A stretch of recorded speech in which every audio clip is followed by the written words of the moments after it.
Hello guys, welcome back to the channel. In today's video, we're gonna talk about why you're not losing weight. This is a hot topic always, and it's also sort of a confusing topic. So I wanna try to make this as simple for you as possible. So in order to understand why you're not losing weight, we first need to understand how fat loss actually works. So I'm gonna start the video off with an in-depth but simple explanation of how fat loss actually works. In other words, I'm gonna teach you what a calorie deficit is and how you can create one. Once we've covered that, we're gonna go into the four main culprits that hold people back from actually successfully creating a deficit, as well as some solutions to these common culprits so that you can overcome these obstacles and get well on your way towards your fat loss goals. So cozy up, grab a coffee or a tea, and get ready to take some notes. So the way that we lose body fat is by creating something called a calorie deficit. Basically, every single day, your body burns a certain number of calories.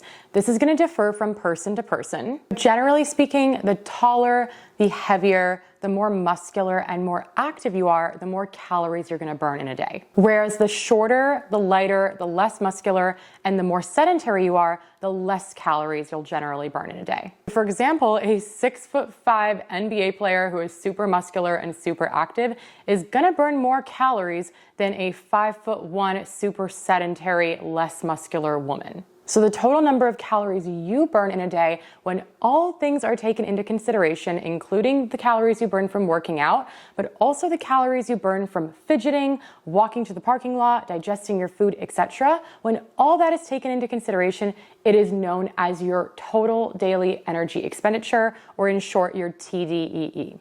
And side note, if you want to get a guesstimate of what your TDEE is, literally just look up TDEE calculator. I'll also link one in the description box down below. For example, let's just say that for me, when all things are taken into consideration, my workouts, how active I am, how tall I am, how much I weigh, etc., my TDEE is 2,000 calories. In other words, I burn approximately 2,000 calories a day. In that case, in order to maintain my current weight, I would need to be eating around 2,000 calories a day. Because when you're eating around the same amount that you're burning, you are achieving something called energy balance. Think of it like a teeter-totter being perfectly balanced in the center if two kids that are around the same height and same weight are sitting on both ends. Now, let's say I decide to go on an all-inclusive vacation to Mexico and I suddenly start moving a lot less than usual because I'm just lounging on the tanning beds all day, and I start having a lot more margaritas, a lot more sugary drinks, and just consuming a lot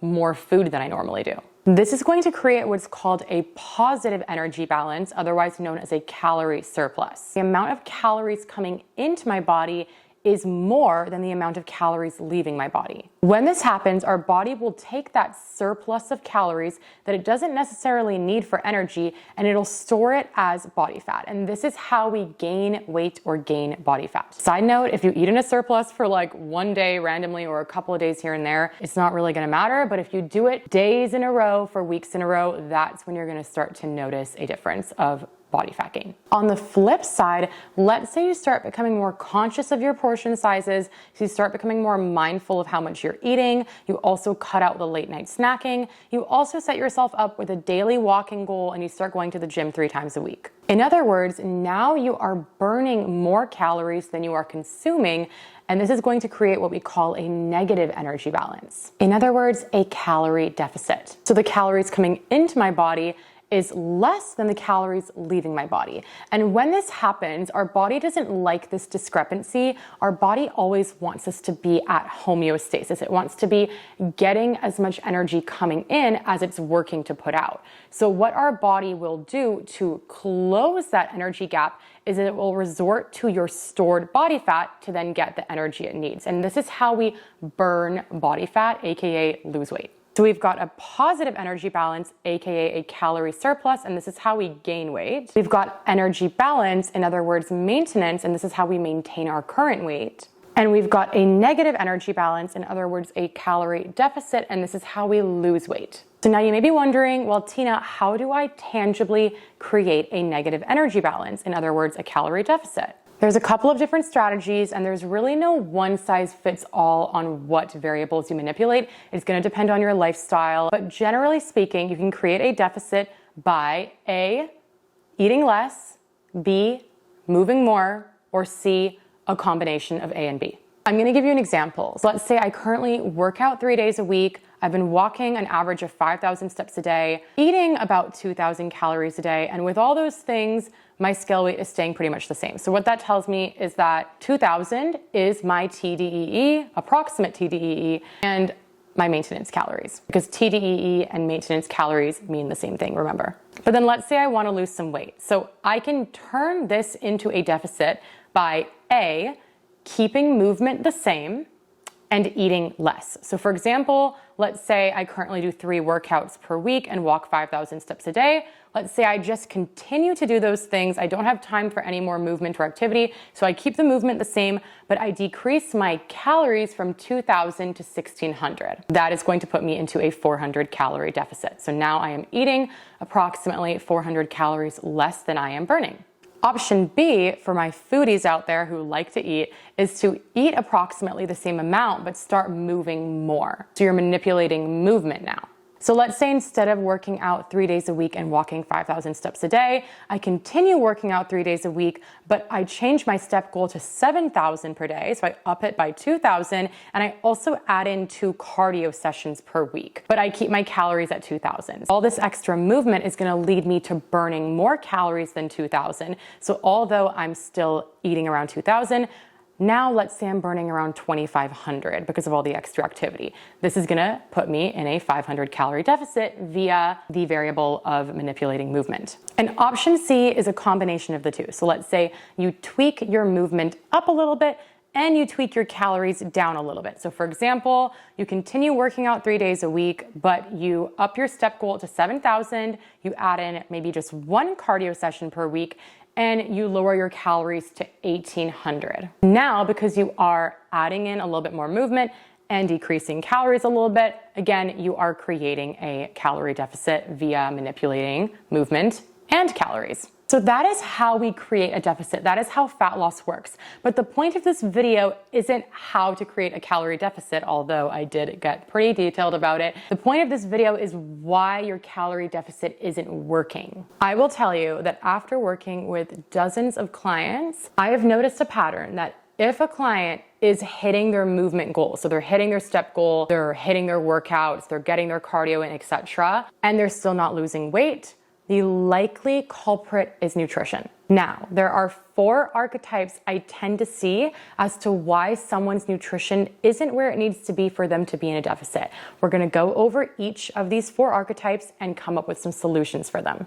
Archetype number 1 is the social butterfly. This type of person is usually checking off every single box on the weekdays. They're nailing it. They're hitting their step goal, they're getting all their workouts in, and their calories are right where they need to be for the deficit from Monday morning till Friday at 5 p.m. But as soon as Friday night rolls around, that's where we start running into a little bit of a dilemma. This person has a super rich social life. They love going to restaurants. They love going to Sunday brunch. Maybe they just have a lot of like weddings and birthday parties on their weekend calendar for the next few months. And as we know, or maybe you don't know, anytime you're just eating food outside of the house, chances are the foods you're ordering are gonna be a lot more calorically dense. In other words, a small portion size may contain a whole ton of calories, and this can be enough to actually push you out of a calorie deficit. And you might be wondering, well, Tina, if I eat really on point Monday to Friday and my calories are right where they need to be, does going a little bit overboard on Saturday and Sunday really matter? Yes, it does, and I'm gonna give you an example. Let's say that in order for you to be in a calorie deficit, you've determined that you need to be eating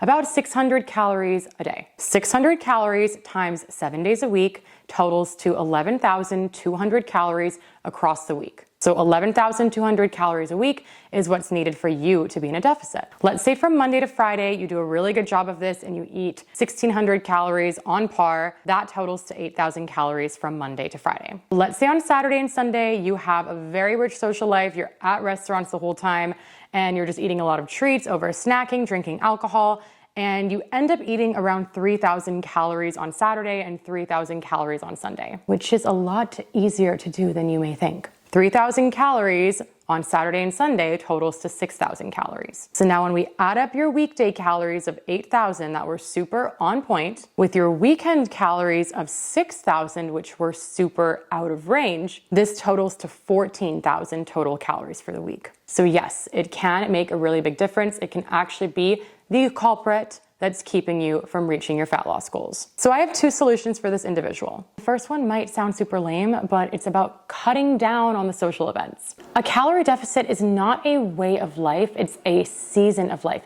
It should have a particular start date and end date. Let's say you're doing like a 10-week cut. So in those 10 weeks, it's gonna be largely in your favor to literally just cut back on the social events as much as you possibly can. I hate to say it, but there is some sacrifices that are needed in order to achieve a calorie deficit successfully. For example, when I completed my most recent cut a couple of months ago, it happened to overlap with Stanley Cup hockey season. And while Vancouver was still in the playoffs, so one of my good friends invited me over to watch the hockey game one night with himself and a bunch of my friends. And literally all my friends there were snacking on chips and salsa. Everyone was ordering Uber Eats, DoorDash, and eating all the fun takeout-y foods in front of me. I knew that in order to stay in my deficit, I needed to hone into my discipline. So I actually pre-cooked myself my dinner, which was bolognese pasta. I put it in a Tupperware container and I took it to my friend's house. And while everybody was eating all the takeout-y fun foods, I just had my poppy drink and my pasta in my Tupperware container. And that was the sacrifice I needed to make. And no, I'm not saying you can never eat out when you're in a deficit,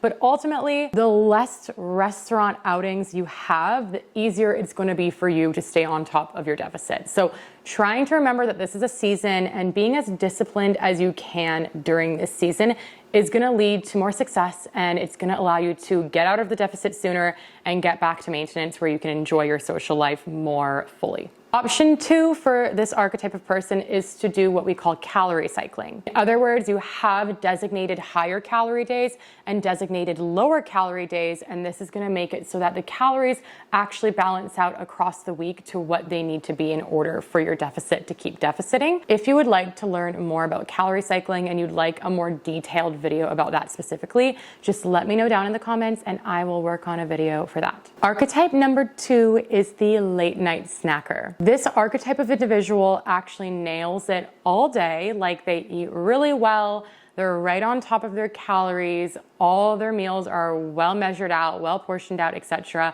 But when it comes to the late night hours of the day, that's when that family size bag of Dorito chips comes out. And although this person is smashing it all day, every day, all those late night sneaky calories are adding up and actually taking them out of the deficit. In order to overcome this archetype, we need to first understand why we do late night snacking. There's many reasons why people late night snack. Sometimes it's because they're just not eating very nutritious meals during the day. Maybe you're just going through a major life stressor, maybe you're super sleep deprived. All of these things can lead to having more snack cravings. But ultimately, what it usually comes down to is the fact that food makes us feel good. It releases literal dopamine in our brain. And these late night snackers are usually resorting to snacking and food to make themselves feel good subconsciously, and they're not actually dealing with the stressor that is causing them to need something to make them feel better. So solution number 1 for the snacker archetype is to face the stressors that are subconsciously leading to you needing to snack to make yourself feel better. So this can mean, doing whatever self-care activity you gotta do to let it out. For some people, it might be calling your mom and talking out your day with her. For others, it might mean journaling it out. For others, it might mean meditation, taking a bubble bath, doing whatever self-care activity you need to do to kind of make yourself feel good and give yourself that natural dopamine rather than relying on snacks to give you that dopamine hit. But you know what? Sometimes we all just need a good snack. Sometimes for no particular reason, you really just want like a sweet treat. And that brings me to solution number 2 for this individual is if you're in a calorie deficit, you want to come up with some go-to as calorie on point snacks as possible to have on hand for when those snacky cravings hit you. So for example, maybe you're someone who has a major late night sweet tooth. Instead of having, for example, 2 entire chocolate bars to yourself, when your sweet tooth hits. You can have some Greek yogurt with some honey and some berries on top. Maybe instead of having an entire family-size bag of chips when the chip cravings hit, you can just have a small measured out bowl of chips and maybe some sliced up cucumbers or carrots on the side. So basically the solution here is twofold. A, you want to come up with some activities that are going to de-stress you and give you that natural dopamine hit that don't rely on food specifically, but you're also going to come up with some good on-hand snack ideas that are in line with your calories but are still going to fulfill those cravings. Archetype number 3 is the I barely even eat anything archetype. This is the kind of person who's always like, I literally barely eat anything all day. I have no idea how I'm not in a deficit. This person tends to feel like they're eating a lot less calories than they actually are, and that's usually because they're resorting to super calorically dense processed foods that on the surface level, portion size wise, look really small, but actually have a lot of sneaky calories hidden in them. So to give you a small example, let's say you're always running late for work, so you just have a habit of going through the Starbucks drive-thru and your go-to order is a grande frappuccino with a banana bread. Then you get to the office and your coworker brought some freshly baked cookies in and you end up eating 3 or 4 of them. Ultimately, this doesn't seem or feel like you're actually eating that much food. These are all very snacky things. They don't look that big, but the calories from these items add up real fast. So the solution for this individual is to become a little bit more educated around how many calories are in the common foods that you're opting for. This might mean putting yourself through a season of food tracking and tracking the common foods that you're eating so you learn what these foods are actually comprised of. By opting for less processed, more whole foods that contain more protein, fiber, and healthy fats, you're gonna feel a lot more satiated, you're gonna feel less snackish, and you're gonna be consuming less calories because most whole foods tend to be a lot less calorically dense than processed foods that we're eating out and about. So for this archetype, it's all about educating yourself and then using that knowledge to help you make more well-informed food decisions when choosing what you're gonna eat for breakfast, lunch, dinner, snacks, etc. And our final one is the I eat so healthy, I don't know why I'm not losing weight archetype. This person actually eats really well quality-wise, but they don't fully understand how energy balance and fat loss works. So tracking back to the start of the video, remember that what's needed for fat loss to occur is a calorie deficit. And yes, eating more nutritious, whole foods is going to be correlated to a calorie deficit, but it does not equate to a calorie deficit. What I mean by that is, yes, eating mostly home-cooked meals that are whole food focused and very nutritious is going to make it more likely that you're creating a deficit because these types of foods tend to have less calories, they tend to keep us fuller for longer, so we're less likely to snack, etc. But that doesn't mean we can eat these healthier foods in unlimited quantities and still expect to be in a deficit. Fat loss is one of those weird things in life that actually comes down more to quantity than quality. And yes, quality is important and it's actually going to help you better manage the quantity you're consuming. But ultimately, even with healthy foods, we still have to be mindful of portion sizes and ensure we're eating the right amounts to help us achieve our fat loss goals. So the solution for this archetype is keep on opting for those healthy foods. You're smashing it in that department, but start paying more attention to your portion sizes. This might mean doing a little bit of nutrition tracking, using MyFitnessPal or whatever food tracking app you like, and making sure that you're actually eating the right amounts in order to be in that calorie sweet spot for your deficit. So guys, that brings me to the end of this video, and I hope you learned something today. And if you discovered that you fit into one of these 4 archetypes, or maybe even more than one of the archetypes, don't feel bad. We're all human here, and I didn't make this video to make anyone feel any shame about themselves. I made this video to help you pinpoint what the bottlenecks are that are getting in the way of you achieving your fat loss goals. The first step to solving any problem is about becoming aware of what the problem itself is. So now that you've discovered what the problem is, think through the solutions we discussed, pick which ones you need to start implementing, overcome those obstacles, and let's get you back on your way to achieving your fat loss goals. If you found this helpful, please don't forget to like, subscribe, leave a comment, or send this to a friend who you think would find it helpful. And I'll see you guys in the next one.